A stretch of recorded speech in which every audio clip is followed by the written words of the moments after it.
शुभं करोति कल्याणम् आरोग्यं धनसम्पदः शत्रुबुद्धिविनाशाय दीपज्योतिर्नमोऽस्तुते।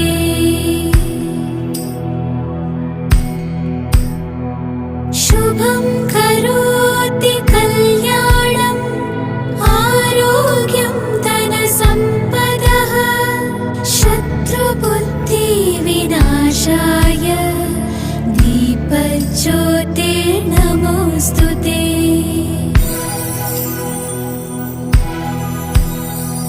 शुभं करोति कल्याणम् आरोग्यं